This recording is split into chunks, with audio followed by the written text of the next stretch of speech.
I have of late, but where I know not, lost all my mirth, forgone all custom of exercises, and indeed it goes so heavily with me that this goodly frame, the earth, seems to me a sterile promontory.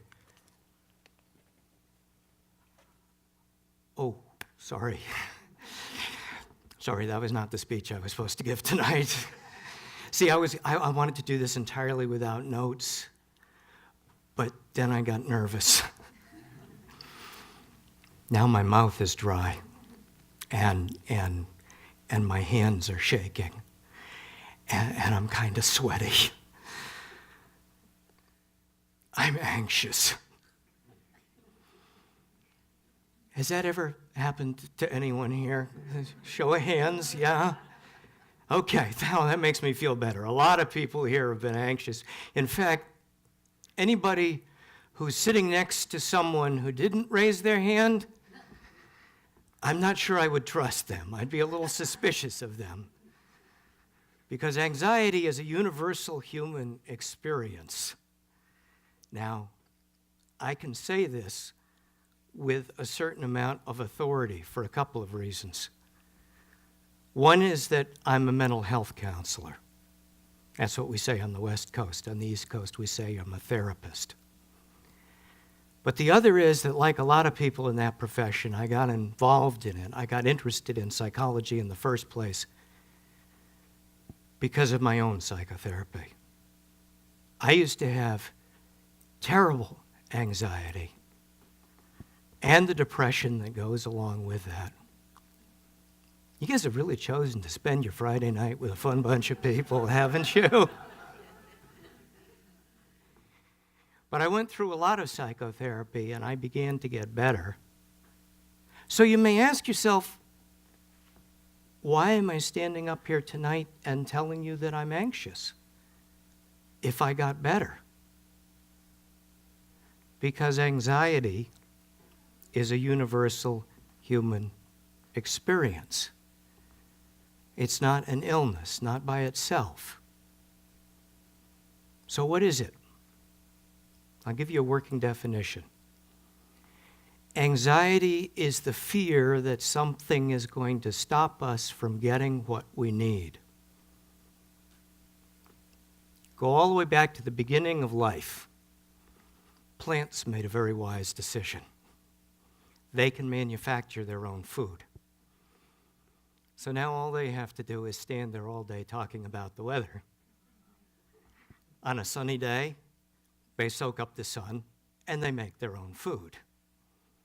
And on a rainy day, they soak up the water and they make their own food. And when it's dark or cold, they take a nap. Animals can't make their own food. We cut loose from our roots and went out into the world to seek our fortune. And in the process, we developed a central nervous system to help us do that. You see, we didn't develop this body in order to carry around our classy brain. We developed the brain in order to help our body get the things that it needed. The necessities. And so, in a very real sense, you could say that anxiety is the original emotion, or even anxiety is the original thought. All right, this isn't the best cave I've ever found, but it's okay. But I'm getting really hungry, so I guess I have to go out there again. Even though there are all those other animals who might want to eat me, our anxiety motivated us to get out there and get the things that we needed. Imagine a couple of early humans. One of them is totally laid back. The other one's very nervous. Wait a minute, what was that? I heard a twig. You are always hearing twigs. Yeah, it could have been a jaguar. You and your Jaguars. I think I'm going to run away. If it's a Jaguar, you won't be able to outrun it. I don't have to. I just have to outrun you, and I have a head start. So natural selection naturally selected in favor of anxious people. There are a lot of us. We got very good at it. Fast forward 600,000 years, you and I are not faced with this kind of existential question every day of our lives. It's not as hard to come by food as it used to be. But we still act as though it is. You miss lunch, and what do you say? I'm starving! No, you're not. You're a little bit hungry. So this wonderfully developed anxiety mechanism that we've been working on all this time sometimes overfunctions. And when we act as though something that isn't all that important is life and death, that's when anxiety becomes an illness. That's when we have to treat it. And the psychotherapists and the psychiatrists and the psychologists have developed a lot of good techniques. We will teach you about medication and meditation. We will teach you to stay in the moment and breathe deeply and don't catastrophize. And it takes time and it takes effort. But in most cases, we can modulate the anxiety down until it's manageable. But guess what? It isn't just psychotherapists that are doing things to help us soothe ourselves. Society now thinks that anxiety is an illness. Not that there are anxiety illnesses. And so we have drugs and alcohol and television and warm houses and fuzzy slippers and vibrating chairs. And every one of us has a YouTube channel with our name on it. So that we don't ever have to go out into the world to seek our fortune anymore. And when we modulate our anxiety down too much, we get to where we can't deal with any of it at all. There's nothing motivating us to get out into the world. So now the littlest thing turns into a monster. I always think of the old cartoon with Sylvester the cat creeping through the house, and suddenly he sees a pool of light with a huge monster on the wall, and he runs away, right? But what he doesn't see is it's really a mouse dancing in front of a flashlight on the floor. Because he didn't turn toward it.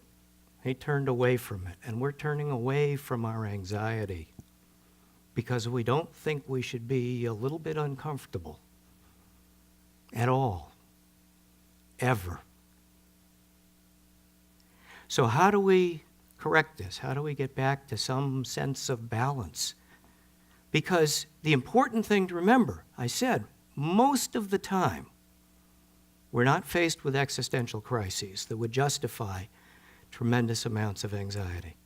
Most of the things that we're seeking now are desires, things that we want. And the really important thing to remember about those is we don't have to have them. It could be a happy ending if we get what we want. It can be a happy ending if we don't get what we want. So it's an adventure just to go for something, to reach for something, to feel the desire. How do we reconnect with that feeling? I'm going to give you one simple exercise. Now, if I'm lucky, some of you are a little bit anxious right now. And I think probably you are because you watched me up here being nervous. And you're nice people, and so empathy will make you feel a little bit. But even if you don't, it's okay. Because I promise you, sometime in the next week, Something will make you anxious. And when it does, remember this exercise. Don't go up into your head. Don't analyze. Don't criticize. Dig down into your guts. Try to find that anxiety. Where is it? Could be in your stomach, your heart, your shoulders. You could put your hand there. You don't have to. Just turn toward it and feel physically what it feels like to be anxious. And if you do, a couple of things are going to start to happen. The first thing is it's going to get harder to find. It becomes elusive. It starts to go away. That's the natural order of things. It rises and falls. That's how emotion is supposed to work. Think of it being like a messenger. The messenger delivers his message, goes on about his business. If you don't listen to the messenger, hey, come on, wait a minute, wake up, I'm trying to tell you something here. We turn away.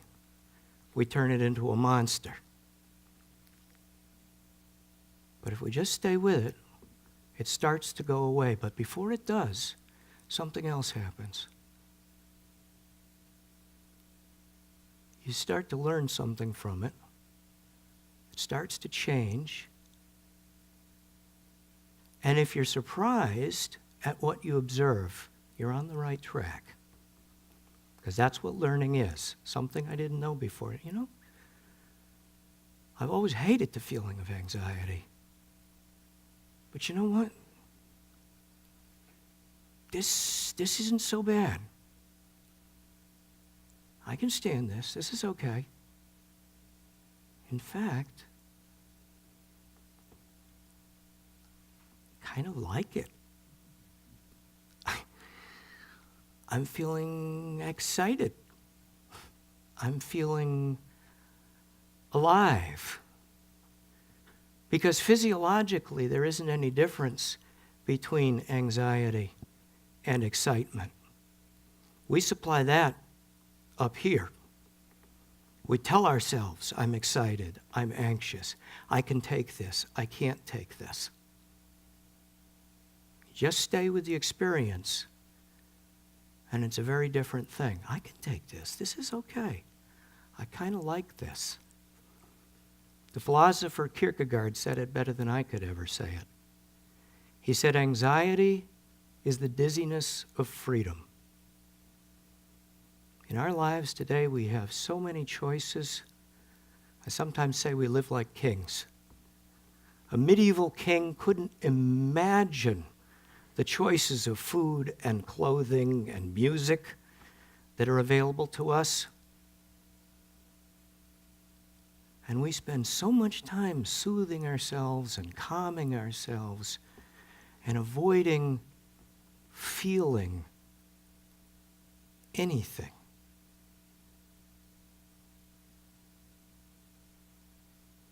But if we turn that around, what we're going to find is that we never felt so alive.